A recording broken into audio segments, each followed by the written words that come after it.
पंचायती चुनाव में जनता के साथ झूठ नहीं बोल सकते, विनोद उपाध्याय ब्लॉक प्रमुख हर हुआ। बीजेपी सरकार में चहुमुखी विकास हुआ, विनोद उपाध्याय ब्लॉक प्रमुख हर हुआ। संवाददाता जमील अख्तर, वाराणसी। आपको बताते चले कि उत्तर प्रदेश में आगामी पंचायती चुनाव की घोषणा प्रदेश सरकार कभी भी कर सकती है। पंचायती चुनाव को लेकर तमाम पार्टियां अभी से जुट गई है और अपनी अपनी तैयारी करने में लग गई है। अब देखना ये दिलचस्प होगा कि किस पार्टी का पलड़ा भारी पड़ेगा, ये तो आने वाला दिन ही बताएगा। ऐसे में ब्लॉक प्रमुख हर हुआ विनोद उपाध्याय ने पत्रकारों से बातचीत करते हुए बताया कि यह चुनाव सिंबल का नहीं होता है, हर प्रत्याशी को चुनाव मैदान में जोर आजमाइश करना पड़ता है। उन्होंने कहा कि ब्लॉक प्रमुख जिला पंचायत के लिए पार्टी का समर्थन मिलता है तो प्रत्याशी और भी मजबूत हो जाता है और पार्टी के लोग प्रत्याशी के साथ जुड़ जाते हैं। एक सवाल के जवाब में उन्होंने कहा कि ये सब सरकार की प्रक्रिया है, सरकार जैसा निर्णय लेगी वैसे ही चुनाव होगा और उसमें हम लोगों का कहना उचित नहीं है। पंचायती चुनाव एक जमीनी चुनाव होता है, ग्रामीण क्षेत्र में एक वर्ग की छोटी छोटी समस्याओं का ये चुनाव है उसके निराकरण के लिए, और जहां तक लोकसभा की बात है वह सब राष्ट्रीय स्तर के चुनाव होते हैं और वह अंतर्राष्ट्रीय व राष्ट्रीय मुद्दों के चुनाव होते हैं। उसमें जमीनी व स्थानीय मुद्दों का कोई महत्व नहीं होता है। उन्होंने आगे बताया कि जहां तक विकास की बात है तो आप जितना भी विकास कर ले कुछ ना कुछ बाकी ही रहता है। अगर हम लोग रोड बना लेते हैं तो उससे अच्छी रोड की कल्पना की जाती है। इसी तरह हर एक क्षेत्र में आप जो भी विकास करते हैं और उसमें भी हमेशा सुधार की जरूरत रहती है। उन्होंने एक सवाल के जवाब में कहा कि विपक्ष इस वक्त बिल्कुल मुर्दा विहीन हो चुका है और ना तो उनके पास कोई सोच रह चुकी है और ना तो उनके पास कोई मुद्दा है, केवल और केवल शोर करना है उनके जिम्मे और कुछ नहीं है। उन्होंने आगे बताया कि सपा एक परिवार की पार्टी है, उनको सबसे पहले अपना ज़मीर बचाना है, पहले वह अपना ज़मीर बचा ले यही बहुत है। उनको ना तो जनता के बारे में सोचना और ना ही देश के बारे और ना ही राष्ट्र के बारे में सोचना है। उन्होंने सिर्फ और सिर्फ अपने परिवार का विकास किया है। आज आप देख लीजिए, समाजवादी पार्टी में उनके ही परिवार के 5 से ज्यादा आज सांसद हैं। क्या उत्तर प्रदेश में समाजवादी पार्टी में और कोई यादव नहीं था जिनको टिकट दे सके? यही विकास है। वही विपक्ष लगातार ईवीएम पर सवाल खड़ा करता रहता है। इस सवाल पर उन्होंने कहा कि जब विपक्ष के लोगों की अन्य प्रदेश में उनकी सरकार होती है तो तब प्रश्न नहीं करते, जहां विपक्ष चुनाव हारता है वहां पर ही सवाल क्यों खड़ा करता है। 2027 के विधानसभा चुनाव को लेकर उन्होंने कहा कि हमारी सरकार ने चहुमुखी विकास किया है, आज वह धरातल पर देखने को मिल रहा है और मुझे पूरी उम्मीद ही नहीं बल्कि पूर्ण विश्वास है कि जनता 2027 के चुनाव में योगी आदित्यनाथ को तीसरी बार भी मुख्यमंत्री बनाएगी। जी सर, अपना पूरा परिचय बताएं। हम विनोद कुमार उपाध्याय, ब्लॉक प्रमुख हरहुआ। एक पंचायती चुनाव का सरगर्मी अब बढ़ने लगा है और इस तरीके से ये भी पंचायती मंत्री ओमप्रकाश राजभर ने सरकार से मांग की है कि आम लोग ब्लॉक प्रमुख को चुनाव करें। क्या मानते हैं इस चुनाव को लेकर? सर, ये सब सरकार की प्रक्रिया है, सरकार जो निर्णय लेगी वैसे चुनाव होगा, उसमें हम लोगों का कहना कोई उचित या अनुचित नहीं। विधानसभा और लोकसभा चुनाव और पंचायती चुनाव में कितना अंतर होता है? सर, पंचायती चुनाव एक जमीनी चुनाव होता है, ग्रामीण हर एक वर्ग की छोटी छोटी समस्याओं का ये चुनाव है, उसके निराकरण के लिए।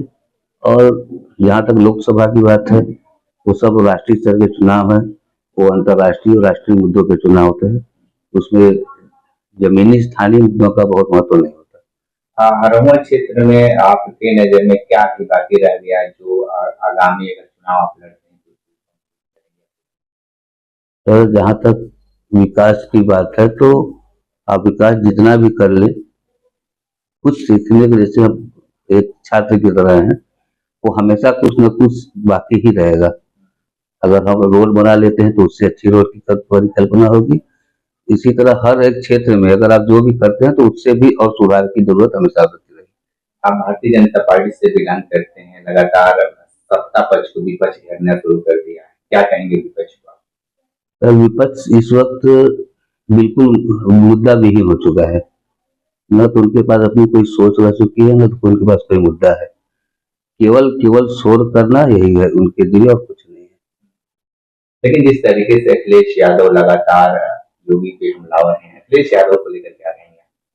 सर, एक परिवार की पार्टी है, उनको अपना जमीर बचाना है, बस वो अपना जमीर बचा ले यही बहुत है। न उनको जनता के बारे में सोचना है, न देश के बारे में सोचना है, न राष्ट्र के बारे में। लेकिन सर बराबर वो कहते हैं कि जितना विकास हमने उत्तर प्रदेश में किया आज तक कोई नहीं कर पाया, पर आप क्या कहें? बिल्कुल सही कह रहे हैं सर, अपने परिवार का विकास उन्होंने किया। उसके अलावा आप देख लीजिए क्या उत्तर प्रदेश में आज समाजवादी पार्टी से 5 से ज्यादा सांसद हैं। क्या उत्तर प्रदेश में और कोई यादव परिवार नहीं था जिनको टिकट दे सके? यही विकास है उनका।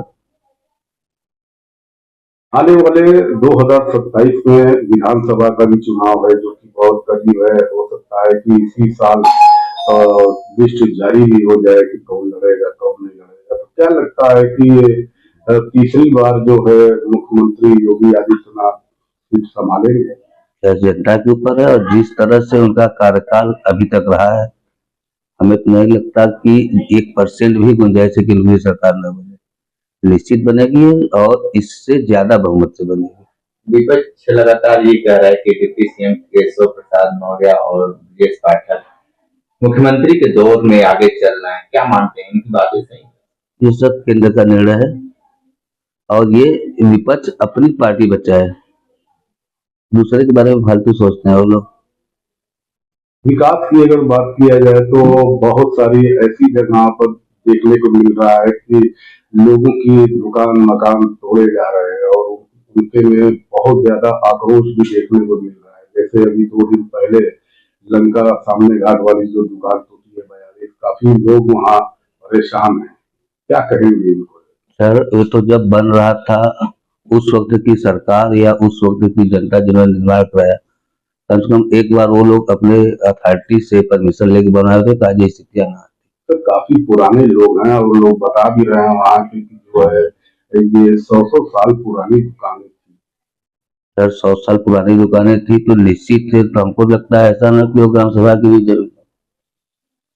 आप आज एक बहुत बड़ा मुद्दा ये है, जहाँ देखिए झुग्गी झोपड़ी लग जाती है, किस बेस पे लगती है? जब हटाया जाता है तो उनको जगह दीजिए।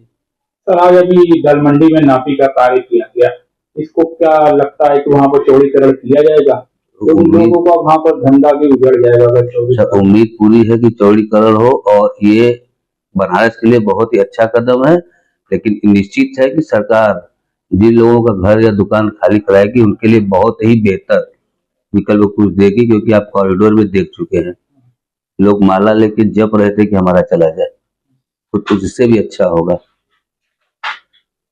क्या कहना चाहेंगे और यहाँ की जनता से? जनता से सर एक यही अपील है कि अपने परिवार को के लिए, अपनी समाज के लिए, अपने जिले के लिए, प्रदेश के लिए और राष्ट्र के लिए जो आपको उचित विकल्प दिखता हो बिल्कुल उसको वोट करें। अगर भारतीय जनता पार्टी इसमें खरा उतरी है तो हम आप जनता से यही अपील करेंगे इनको पुनः और भारी मतों से विजयी बनाएं, जिससे देश का आज पूरे विश्व में देख रहे हैं कि मोदी जी ने इस देश का कितना नाम रोशन किया है और किस तरह से आज भारत की एक उसकी प्रभुत्वता को लोग स्वीकार कर रहे हैं पूरे विश्व में। ये हमारे लिए गर्व की बात है। सर दल मंडी एक पूर्वांचल की हब है, पूर्वांचल के व्यापारी छोटे आते हैं यहाँ पर सामान खरीदते, अगर वहाँ पर बुलडोजर चला तो वहाँ की दुकानें उजड़ जाएगी। उजड़ेगी तो जरूर, तो उसका कुछ विकल्प भी बहुत अच्छा आएगा, उसका तो उससे भी अच्छा हब बने। आज कोई भी शहर देख रही, जो भी आधुनिक शहर में कुछ न कुछ तो बिगड़ेगा तभी अच्छा बनेगा। अगर हम किसी पुरानी घर को नया बनाएंगे तो उसको गिराएंगे तभी नया बनेगा। सरकार जब बनी थी तो 24 घंटा बिजली देने की बात कही थी, लेकिन आज काफी दिनों से देखने को मिल रहा है कि बनारस में भी बिजली कटौती, चूंकि सांसदीय क्षेत्र होने के अलावा और भी बहुत सारी चीजें हैं, लेकिन यहाँ पर भी बिजली कटौती होना, क्या मानते हैं? बिजली कटौती हो रही है, बहुत ज्यादा तो नहीं है, कुछ तो क्योंकि बरसात का भी सीजन है, थोड़ी भी आंधी तूफान आती है तो ये बिजली विभाग की मजबूरी होती है काटने के लिए, क्योंकि बीच में तार वगैरह पोल वगैरह गिर जाते हैं, तो उसके लिए अगर कटेगा तो पूरी एरिया कटता है।